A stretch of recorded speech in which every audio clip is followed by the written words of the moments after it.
I want to discuss the tightrope of seeking.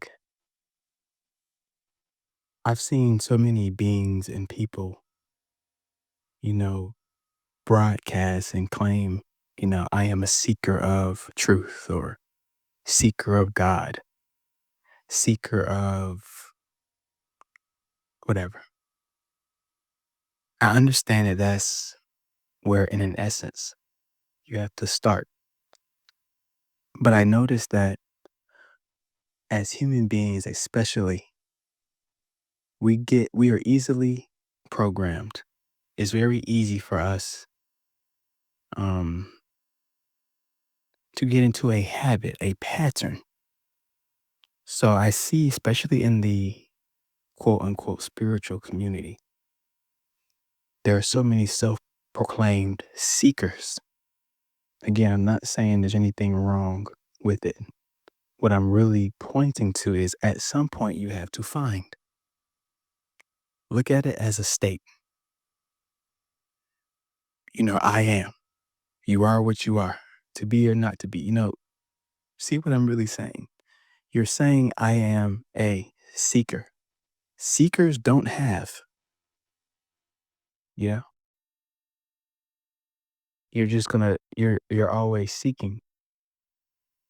And I'm not saying this to someone, don't try to make this fit in the sense of if you just started something, I'm not necessarily talking to you. I'm talking to the person that has been a seeker for who knows how long. And still in your mind and in your consciousness, you're still seeing yourself as a seeker. At what point are you going to decide to be whatever that is you think you're seeking for and just go ahead and cross over that threshold in your mind? Even if you don't feel like anything has changed, you have. You now are no longer interacting with yourself as a seeker. You're moving through the world now with the idea that I have, which is even what? A stronger, greater state to have, to even, you'll probably actually find. Because remember, in the kingdom, because you are creative and one with cause, whatever you are is what you are giving. So by seeking, especially in a certain way, if you are seeking very aggressively, scientifically, like just in essence, you usually are pushing it away energetically because you're being a seeking energy and you are what you are. So by being a seeker, you just keep being a seeker. You're a seeker on Monday. You get up on Tuesday and say, I'm going to keep seeking. Wednesday, you say, I'm going to keep seeking. We all know people, generations, the generation before us, generation before them. We have had countless quote unquote seekers of God, but how many people know a beer of God, a seeker of love or a seeker of wealth? But there are beings out there that are beers of those things. I'm not saying that you might not go through a process of seeking. Again, I'm not saying seeking is negative. I'm specifically talking to those who your literal identity is that of a seeker. If that's what you want to be, so be it.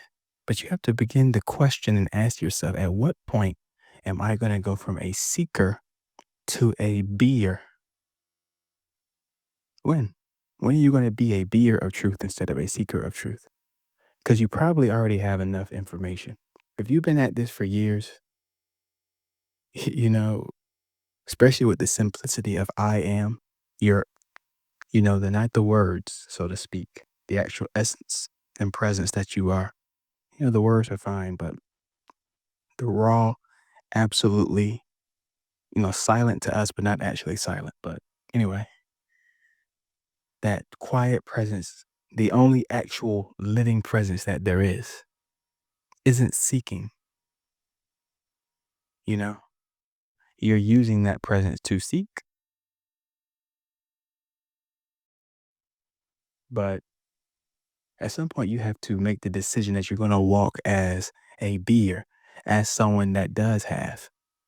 And again, that's the whole point. You need to shift your state. You hear it all the time. World is a mirror. Mirror. You hear it all the time. You are the cause. We hear these things and then we say, okay, well, I'm going to seek. What are you just being a seeker? We know generation after generation that has come to this planet or plane and lived and died seeking. It sounds good, you know? The ego loves it. It sounds good. It sounds like you picked the highest thing you can pick on the earth. Where everybody else looks for money or love or a sex partner or a new car or a new house. I'm a seeker of God. Oh my goodness, I'm holier than thou. But in essence, it's like you're just as lost. So I feel like at some point it goes from seeker of God to beer of God, extender of the kingdom. I know that it says seek ye first, but again, it doesn't say seek forever. I feel like I see so many beings get caught up at certain stages and they forget that you're supposed to go through the stages, not supposed to stop there. So, really embodying being a beer of whatever it is, you know. I'm just saying God, but obviously to every being or person that's hearing this, a different idea or thought pops in your head of what that means or what relationship you have to that energy. So, do you want to be a seeker or a beer? And that's a decision you can make in your heart and in your mind. And you can play with it. Just wake up, even if you don't feel like you have the right knowledge or information. What does that matter? Like, really? Trust your own divinity. Trust your own presence. It it knows your heart, right? So if it knows your heart and is closer to you in your own breath, it knows what you're doing. It knows you're not giving up on seeking or that you're trying to be facetious. It knows that you're finally accepting that you are and you are moving from seeking into being.